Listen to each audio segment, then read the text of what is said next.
menyampaikan turut berduka cita kepada keluarga korban yang ditinggalkan, semoga mendapat ketambahan dan kesabaran, apalagi di bulan Ramadan seperti yang kita ketahui saat ini.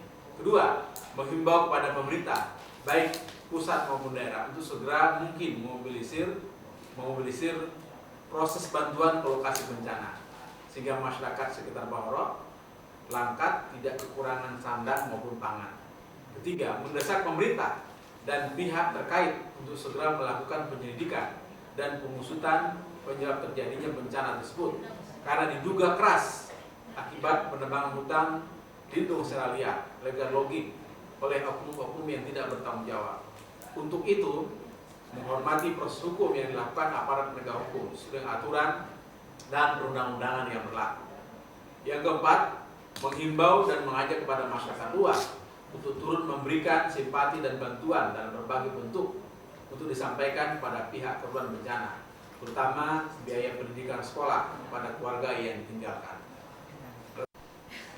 Ikhwan istimewa.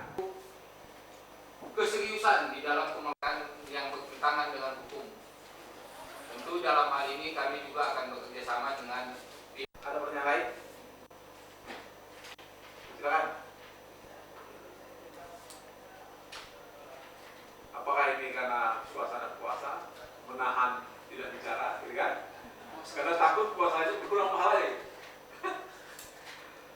Jadi orang yang, kalau menurut liputan, saya ulangi lagi Kompas kemarin itu, titik-titik ada ya oknum TNI Polri, tetapi sekali lagi untuk keselamatan bangsa ini, untuk keselamatan. Kalau saya harus bertanya mungkin sangat mendasar dan mungkin sudah ditanya. Mengkonsolidasi Mangkil Maharaja nomor 136 depan makam pahlawan. Kemudian di Langkat sendiri kita punya sendiri dari Majelis Ulama Indonesia sebagai sekretaris Komisi Pengkajian dan Pengembangan, punya basis massa yang cukup di daerah. Beliau ini juga seorang sekretari. Muhammad Al-Ghifari. Yang ingin kami sampaikan pada pertemuan ini, pertama, sehubungan dengan pengamatan sementara siaran syiar Ramadan. Semua dengan itu, panitia penilaian sudah lama dibentuk. Desakan yang cukup kuat, tidak hanya dari para pengurus, tapi dari ormas Islam, pelaku bangsa yang bermasa setahun ini, maka siaran Ramadannya tetap, tapi dengan sedikit perubahan. Bagaimana yang lalu, tapi ada standar normatif yang ditentukan oleh pemerintah. Tidak ada stasiun televisi pun yang normatif, tentu berdasarkan kriteria nilai gitu, dan juga parameter pembentukan akhlak. Mungkin ada yang dua gitu. Jadi tidak otomatis 1, 2, 3 gitu. Metro yang sudah mulai tahun ini menampilkan program yang bervariasi gitu. Nama presenter iklan pendukung siaran Ramadan dan sinetron Ramadan. Memang kan nggak bisa lagi gitu. Tapi satu hal juga yang ingin saya sampaikan kaitan ini, jadi tidak pakai nominasi gitu. Secara umum dinilai sudah adalah kemajuan dari siaran. Tetapi yang penting, terumum kami menilai yang bahkan mendistorsi makna Ramadan. Padahal waktu sahur, dan karena itu mereka juga bisa melihat banyak stasiun gitu. Berbeda dengan waktu, dan apalagi yang kedua untuk penanaman nilai-nilai akhlak, termasuk juga untuk generasi muda dan remaja gitu. Gimana evaluasi MUI terhadap siaran MUI sengaja untuk kedua kalinya mengundang para produser siaran agama, khususnya siaran Ramadan, dan bahkan juga para direktur produksi atau program pada stasiun-stasiun televisi nasional kita untuk menyampaikan pandangan berdasarkan pengamatan dan penilaian sementara terhadap siaran Ramadan selama beberapa hari ini, yang pada umumnya memang pada sisi tertentu ada kemajuan, ada perkembangan. Bahkan kami berterima kasih ada televisi baru yang sebelumnya belum menampilkan kegiatan atau tayangan Ramadan yang bervariasi, sekarang sudah ya, seperti Metro maupun TV7 dan juga La TV. Tetapi pada sisinya yang lain dan secara umum, kalau boleh kami menyampaikan, ada kemunduran siaran Ramadan di televisi nasional kita dilihat dari sudut pengembangan wawasan ilmu pengetahuan keagamaan maupun pendidikan nilai-nilai akhlak terhadap umat, sesuai dengan fungsi Ramadan sebagai bulan latihan.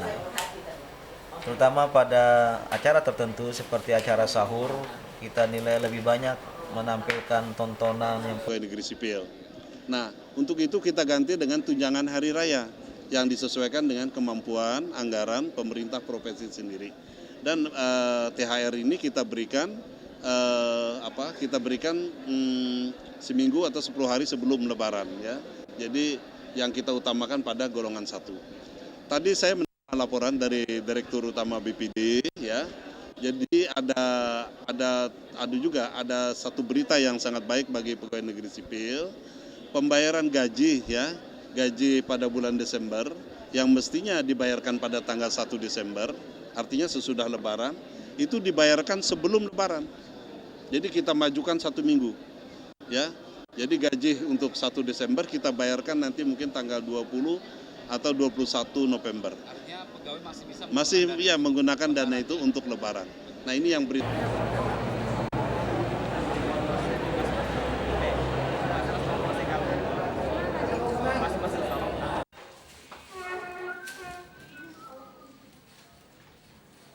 Kalau yang lain pegawai kalau diambil dari mana? Ibu dari semua elektronik Bu mau izin ngambil gambar karena tadi lo wawancara sama gubernur jadi tinggal lebih alami lebih bagus. Barisan tuh 3. Nanti saya rapikan dulu kantornya.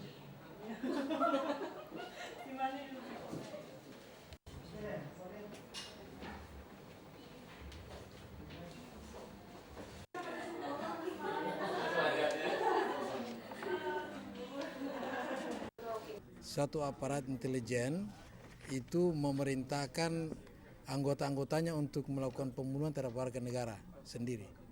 Itu satu hal yang tidak mungkin terjadi.